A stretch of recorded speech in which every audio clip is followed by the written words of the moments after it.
na te suuf sedd ci kaw. ñu continuer kon ci li nga xam ni moo di xibaar yi ñu bàyyi la Lamine ñu daal di jàngat li nga xam ni moom la ñuy mujjee ci pàcc gu mujj xibaar yi. waaw yéenekaay yu bëri ñëw nañu ci li nga xamante ne moom mooy li FDR daal di bëgg say yéene daal mooy ñu génne Ousmane Sonko ca pencu ndaw réew ma Fatou Abdou Ndiaye ñoom day bëgguñu dañoo jàpp ne Ousmane Sonko warul dem ci assemblée nationale donte Ousmane Sonko dem na ba doon tey jii président bu assemblée nationale ñu ngi xeex ba léegi ngir ñu génne Ousmane Sonko ndax dañoo jàpp ne forcing la Pastef di def pour Ousmane Sonko dem ci assemblée bi. waaw ci politique xëy na ñoom mën nañu cee am loo xamante ne acte la bu ñu posé un acte politique mais sur le plan juridique man de jàpp ma ne la nga xamante ne ñoom moom la ñu rafetlu ci seen communiqué parce que ils ont parlé de coup d'état parlementaire. ba pare rafetlu doxalin. bu 19 ou 18 ou 17 députés yoo xamante ne je pense 19 députés 14 députés yu faree ci takku wàllu ñi nga xam ne ñoom ñoo dem saisir le conseil constitutionnel pour que ñu neenal parce que loolu ñu rafetlu ci ñoom y a des juristes et aujourd'hui le débat est occupé par des politiques alors que il n'y a pas de débat ci boo laajee juristes yoo xam ne nag ñoom faruñu Ousmane Sonko neexaluñu Ousmane Sonko duñu militant duñu sympathisant juristes yoo xam ne ils ne sont pas contre Ousmane Sonko ils ne sont pas avec Diomaye wala dañoo nekk ñoo xamante ne dañu koy neexal waxuma loolu maanaam ñi nga xamante ne dañuy def le droit et rien que le droit dama ne keroog déglul Demba Ciré Bathily son texte bi mu bind sur aujourd'hui ndax Ousmane Sonko war na dem ci pencum ndaw réew bu Sénégal wala warul dem ci pencum ndaw réew bu Sénégal beneen bi dafa am koo xam ne député la dafa bokk ci biir takku wàllu jiite woon ministre bu ñu dénk wàllu ko justice nekk njiitu groupe parlementaire bu takku wàllu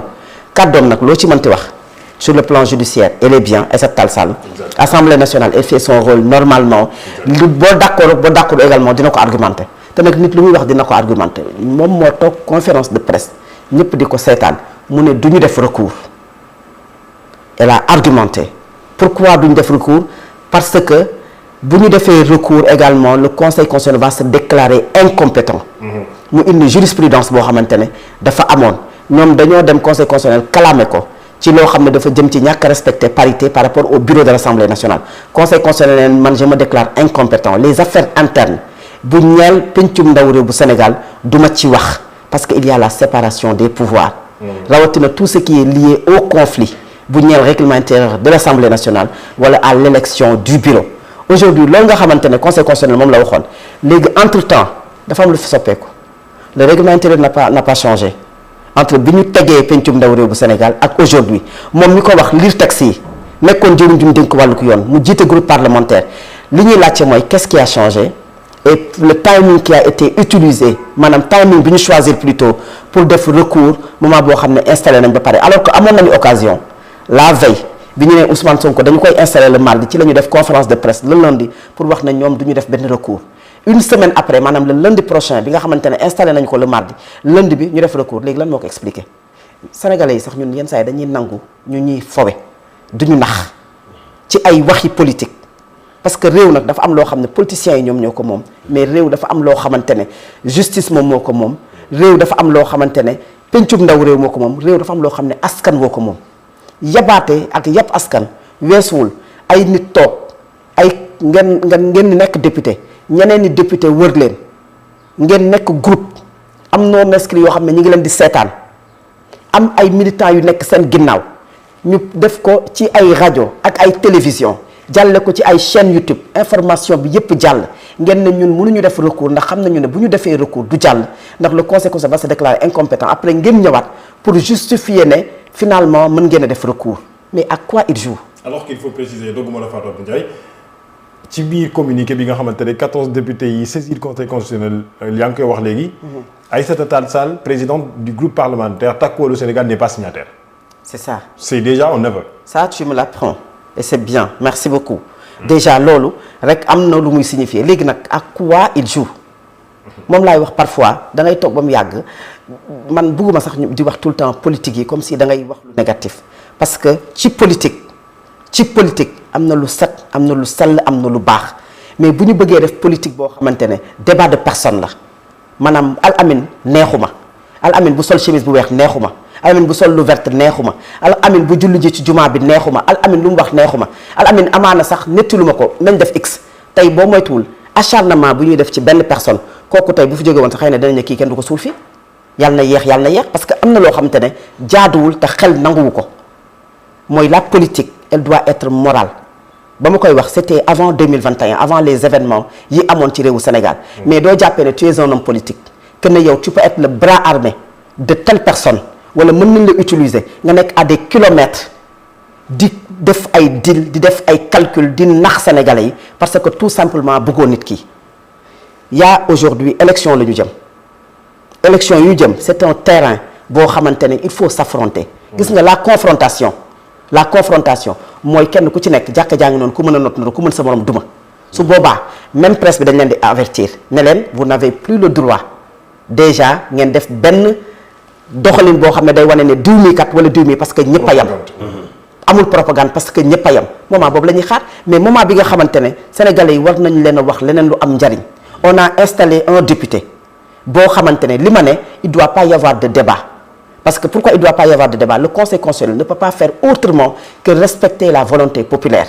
il y a une liste bu tudd Pastef il y a une liste bu tudd Takku Wallu il y a des non inscrits en la personne de Anta Babacar Thierno Alassane Sall Thierno Alassane Sall sax listam la demoon mais ñeneen ñi nga xamante ne ñëpp après dañoo nekk ay non inscrits après dajaloo nee non inscrits mais ba ñu demee ba pare élection dañu koo jébbal le conseil constitutionnel qui valide moom képp moo am sañ-sañ validé conseil constitutionnel lire tur yëpp xool ne tur yi diw mi ngi ci diw mi ngi ci diw mi ngi ci Ousmane Sonko mi ngi ci conseil constitutionnel validé ko le président de la république soxla ci kenn ci ñoom muy en la personne d'Ousmane Sonko mu ne ko ñëwal fii da ngay représenter le peuple mais fait gouvernement la boo xamante ne politique gouvernementale yow yaa koy piloter yaa koy doxal je te nomme premier ministre du Sénégal mu dem bind li mu bind la ñu gis l'administration elle est écrite mu ne dafa suspendre son poste de député ka koy yónni woon soxla ko moo ne ko bëggatuma la dama doyal ci yow dellul léegi est-ce que kooku muy Ousmane Sonko dafay dem këram te di nelaw wala day def chaque jour mu takk rajo yi def conférence de presse wala day def chaque jour mu nekk di meeting wala dafa war a liggéey pour le Sénégal maintenant s'il choisit d'aller à l'Assemblée nationale delluwaat fa pour liggéey pour jàpp ne am na loo xam ne mën na ko def askanu Sénégal en quoi ça pose problème Mansour koo xamante ne lii yaa ko moomoon dangaa jël congé à la Senghor boo reprendre congé c'est pas sport bi doo ko reprendre bien sûr boo reprendre sport tey boo reprendre tey doo ñëw def sa 14 heures doo ñëw def li nga war a def est-ce que boo reprendre dañ naan la ki fi nekkoon nga xam ne bi ñu koy jël dañ ne ko vous êtes là parce que diw dañ ko soxla fenn mais kenn newu ko tu le remplaces à vie mais lii mooy règlement est-ce que aujourd'hui le conseil constitutionnel va prendre une décision contraire à la volonté du peuple mooy le peuple a voté le conseil constitutionnel a validé on a fait l'installation des membres de l'Assemblée nationale aujourd'hui quelqu'un parmi eux est revenu pour reprendre sa place on lui interdit non seulement sa réintégration mais son élection à la tête aujourd'hui de l'Assemblée nationale que ça soit Ousmane Sonko man muy Ousmane Sonko mu doon Bassirou Diomaye Faye ñu ne ma woon Abdoulaye Seydou Sow ñu ne ma woon Aïssata Tall Sall wala ñu ne woon keneen ku ci mel ne le député là qu'on ne voit pas bi nga xamante ne moom moo sant Sylla ñu ne postam Abdoulaye Sylla boo xamante ne mi ngi fi ba tey poste député comme nga ko gis est-ce que dañoo nangu postam il est pas là est-ce que quand il revient il va pas reprendre son poste exactement mais ñu wax ma kooku un Amadou Ba qui n'est pas souvent à l'Assemblée nationale est-ce que tey bu ñëwee dañ naan ko non waroo fi nekk comme ci mënti doon pour que ñu bañ a def rek fixation ne parce que telle personne ou telle autre personne la comme ci mënti doon bu la say réew soxlaa nga liggéeyal ko ba nag boo ñëwee tu dois reprendre ton poste ça doit pas être un débat politique on a trop politisé les choses et parfois man dama jàpp ne ce sont les Sénégalais ñoo bay politique yi lu bari ci loo xamante ne waruñu leen ko jox pour que ñuy def lu leen neex du ñu fowe munoo il y a 8 jours nga def conférence de presse ne recours boo ko yóbboo conseil constitutionnel day déclarer incompétent même si Aïssata Tall Sall ne fait pas partie des signataires autour de la table bi mu toogoon am na fa ñoo xam ne aujourd'hui ils sont signataires dégg nañ ne Aïssata Tall Sall di wax ñi ngi fa toog ils n'ont pas démenti non seulement weddiwuñu ko mais dañu ko dëggal ba pare noppi ba ñu tabb nit ki ba pare ba Sénégal di dox ba ñu ne au moins nañu dem ci Sénégal réew bu dal nañu am réew moo xamante ne du ñu nekk ci benn cohabitation difficile nañu dem ci une cohabitation douce nañu jiital les priorités parlons économie parlons social parlons santé ñu ñëw indiwaat ñu ci ay débat ay recours ak yooyu. et puis les Sénégalais laissent faire et on nous impose ce débat pour que ñu continuer di ko débattre. malheureusement Alaaji Mansour wax nga ko léegi yow moom sa position bi leer na FDR ci ay caaxaan la ñu nekk loolu nga wax léegi mais est-ce que nekkul nañ ñoom seen bopp c'est une manière d'exister sur la scène politique puisque ñoom bu ñu waxul ci Ousmane Sonko le plus souvent